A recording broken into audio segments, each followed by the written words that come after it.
मुझे 365 कमरों वाले घर में छोड़ दिया जाए तो मेरे रिएक्शंस तो कुछ ऐसे ही होंगे भाई। अब आप सोच रहे होंगे कि इतना बड़ा घर कहाँ मिलेगा, तो आपको बता देते हैं कि इतना बड़ा जो ये घर है ना, ये फ्रांस में है।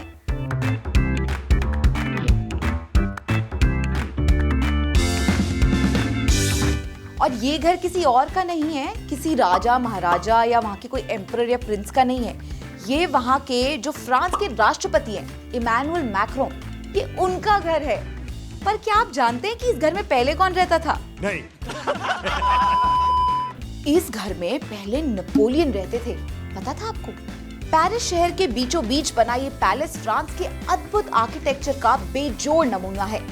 इसे 1718 से 1722 के बीच में बनाया गया था। उसके बाद 1960 के दशक में इस पैलेस को फ्रांस के प्रेसिडेंट हाउस के रूप में डेवलप कर दिया गया था। तब से यहाँ केवल राष्ट्रपति रहते हैं। इस महल में 365 यानी कि 365 कमरे हैं। और सबसे खास बात यह है कि एक रूम को छोड़कर सभी रूम गार्डन की तरफ को खुलते हैं। 365 कमरे। पर अब मैं ये सोच रही हूँ कि जो फ्रांस के राष्ट्रपति होते होंगे, जो वहां पर रहते होंगे, उनकी पत्नी उनको कैसे ढूंढती होगी, है ना? खैर, ये सब छोड़िए, मैं आपको बताती हूँ इस महल के इंटीरियर्स के बारे में। ऐसा इंटीरियर्स जिसे देखते ही आपके होश उड़ जाएंगे।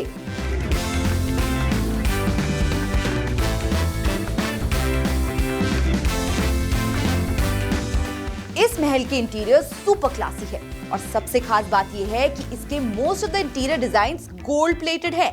Gold plated. Oh my god! Wow! और उससे भी खास बात यह है कि इसकी देखरेख करने के लिए 10 या 15 या फिर 20 लोग भी नहीं, पूरे 800 लोग रखे गए हैं। यानी कि सिर्फ मेंटेनेंस का सालाना खर्चा पूरे 1000 करोड़ का आता है। और तो और इसके कमरों में व्हाइट गोल्ड और सिल्वर कलर के फर्नीचर हैं। बाप रे, 1000 करोड़! मैं तो सोच रही हूँ यहीं जाके काम कर लूं। सफाई और मेंटेनेंस ही तो करनी है, कर लूंगी। तुमसे ना हो पाएगा। ए, कौन बोला ये? सब हो जाएगा, तुम देखते जाओ। इस घर में कई ऐसे कमरे हैं जो राष्ट्रपति की अलग अलग तरह की मीटिंग्स और अलग अलग तरह के कार्यक्रमों के लिए बनाए गए हैं। लेकिन जो सबसे खास है वो है ये विशालकाय झूमर, जिसकी छत की चारों तरफ की बॉर्डर को सुनहरे रंग की जैतून और ओक की शाखाओं से डिजाइन किया गया है। क्या आप जानते हैं, इस महल में एक बॉल रूम है जिसमें एक साल में तकरीबन 160 से भी ज्यादा डिनर और रिसेप्शन पार्टीज देते हैं राष्ट्रपति। हॉल ही में एक जायंट व्हाइट कलर का डाइनिंग टेबल है। अगर फुल कैपेसिटी के साथ यहाँ पर लोग खाना खाने बैठ जाए तो एक बार में करीब 6500 टेबल वेयर की जरूरत पड़ती है। अब इतने लोगों को खाना खिलाने के लिए इसका किचन कितना बड़ा होगा कि इतने लोगों का खाना एक साथ बन पाए। हाँ, तो वही मैं सोच रही थी, इसका किचन कैसा होगा और कौन कौन बनाता होगा खाना, किस तरह की क्रॉकरी में परोसा जाता होगा, पता है आपको? नहीं। राष्ट्रपति भवन का किचन 5000 स्क्वायर फीट के एरिया में फैला हुआ है। इस किचन में साल भर में करीब 95,000 मील्स बनाई जाती हैं। इसके पीछे शेफ की पूरी टीम काम करती है। इस टीम में 3 टॉप शेफ हैं जो राष्ट्रपति के साथ विदेशी दौरे पर जाते हैं। यहाँ परोसे जाने वाला हर व्यंजन चांदी की थाली में परोसा जाता है। बाप रे, ये सब तो मैंने सिर्फ कहानियों में ही सुना था, पर असल में भी ये सब होता है। अरे हाँ, एक चीज तो मैं बताना ही भूल गई।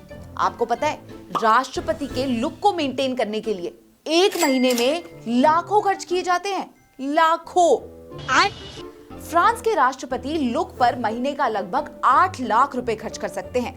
राष्ट्रपति मेकअप के लिए एक स्पेशल आर्टिस्ट अपॉइंट कर सकते हैं, जिनके 3 महीने का खर्च करीब 24 लाख रुपए तक हो सकता है। वहीं राष्ट्रपति के पर्सनल बार्बर यानी कि नाई पर हर महीने करीब 10 लाख खर्च किए जा सकते हैं। मैं तो ये सोच रही हूँ कि इसको महल क्यों बोलते हैं, ये तो पूरा का पूरा शहर ही है। बाप रे, 365 कमरे, 6500 टेबल वेयर आइटम, चांदी की थालियां, 95,000 अलग अलग तरीके के पकवान। क्या ठाठ है भाई साहब के। फिलहाल अगली बार आप पेरिस घूमने का प्लान बनाएं तो इस महल को जरूर देख के आइएगा। लीजिए, पेरिस में घूमने के लिए एक और डेस्टिनेशन का मैंने आपको पता बता दिया। फिलहाल हमारे शो के लिए आपके पास कुछ और सजेशंस हैं तो हमें जरूर बताइएगा। हमारे डिस्क्रिप्शन बॉक्स में आपको हमारा ईमेल एड्रेस मिल जाएगा। And I will see you in the next one. Bye bye. Shreshtha Bharat पर खबरों से जुड़े रहने के लिए चैनल को सब्सक्राइब करें, बेल आइकन दबाएं और देखते रहें श्रेष्ठ भारत।